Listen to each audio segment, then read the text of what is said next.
Hi, welcome to AIMS 100, the online course.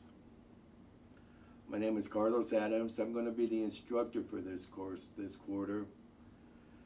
And I will start by letting you all know that this is my first online course. So I have spent time in workshops, learning about it, working with it. This is still new territory, and I find my history of teaching is that I think, or many of us teachers, it takes us, a couple of quarters to figure out to work all the kinks and work the bugs out of the approach.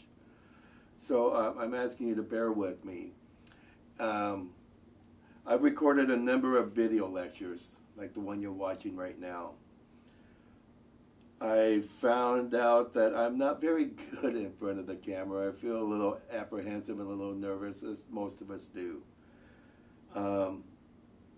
And my video lectures are really set up to bring in different ideas, expand on what the writer is saying, or help clarify some of the more complicated issues that the writer addresses in a particular piece.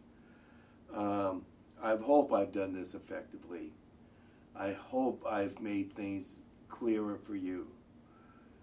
If you are still confused, I really do encourage you to email me with your questions, and then I will go ahead and respond back to everybody, because if you have a question about something, it's likely that other people in class have the same question. So I really do encourage you to email me, to let me know things that you don't understand. Next, I want to address this class as a whole. One of the things about teaching minority and ethnic studies is that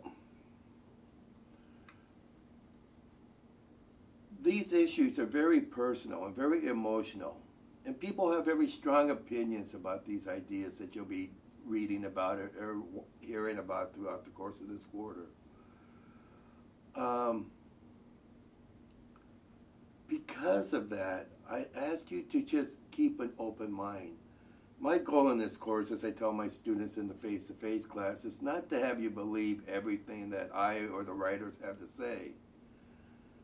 But I do hope that you'll take time to consider what it is that I and the writers have to say, to see if it allows you to see an idea clearer, or to see how one issue relates to another, or to involve, or to come to understand how complex these ideas are, and that there isn't only one truth. You can't reduce these issues to one truth, that there are multiple truths. There are multiple ways of looking at it. And so I just ask you to just take some time, think about what these people and I are saying, and just consider the possibilities. Next, I want to just kind of address some issues in the syllabus. And the syllabus is pretty plain. Those of you who have worked with the syllabus before, you can go step by step and look at the course description, course learning outcomes, and course investigations, and see that they're pretty self-explanatory. On the second page in course realizations, this is my addition. I don't necessarily teach towards goals and objectives.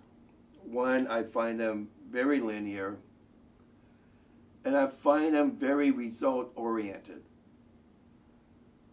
I'm not sure if in a class like the AIMS 100 class, any instructor has a right to predetermine the goals and objectives a student should meet by the end of the quarter.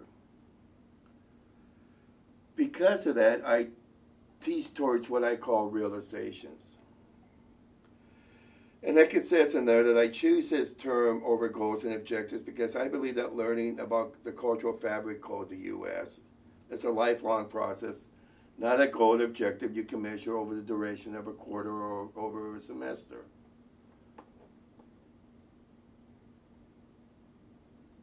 Therefore, I built this course around three key realizations. One, to give you all a greater awareness of the social constructions of multiple racial and ethnic communities making up the fabric of the U.S. And we'll talk about these social constructions. We look at them theoretically, we look at them historically, we look how they involve the institutions of our society, and how all these things relate to various communities and individuals. The next one is that I attempt to give the student a greater understanding of the power dynamics influencing the weaving of this cultural fabric we call the United States. It must be said up front that a large aspect of this class is to look at the way we define and use power. It looks at the relationships to power people and communities have. And it looks at who has greater access to power and who has less access to power. Nothing in our society resides outside of a relationship to power. Meaning there is no aspect of social life in the United States that does not have a relationship to power. So when you look at, as you go through this course, try to keep that in mind, that in many ways, if the argument is brought up, or as many students have felt these type of courses are white bashing courses, it's not that I'm attacking, or the writers are attacking white people or any white person in particular. We're talking about the power that's invested in the social construction of whiteness. And so try to remember that aspect, that this is about power relationships and how we define and use power.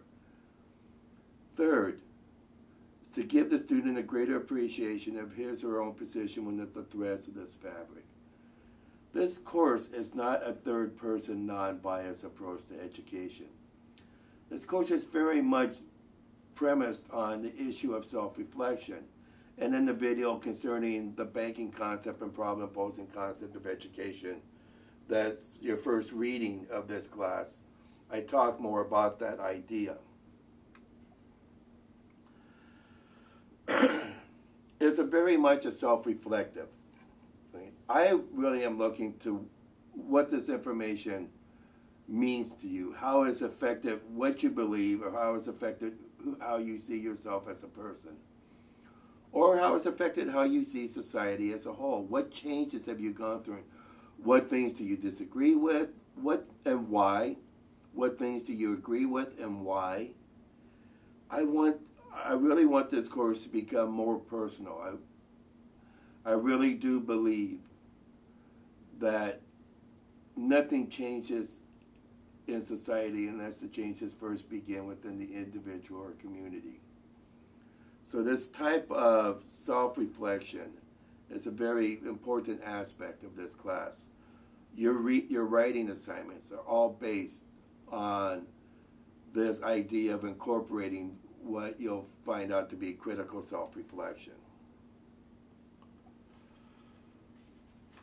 The next thing I want to talk about a little bit is the different assignments that you have. Now, in this course, you'll have 5 written assignments, 2 formal journals that I'll go over, 2 response-to-response journals, and 1 final revision paper. On top of that, you will have a midterm and final exam. Each is worth 200 points and will consist of 20 questions, and those will be located on Angel. The last aspect are the Twitter posts. I am teaching 2 other face-to-face courses in Ames 100 this quarter, and I am using Twitter so all my students can engage in a conversation.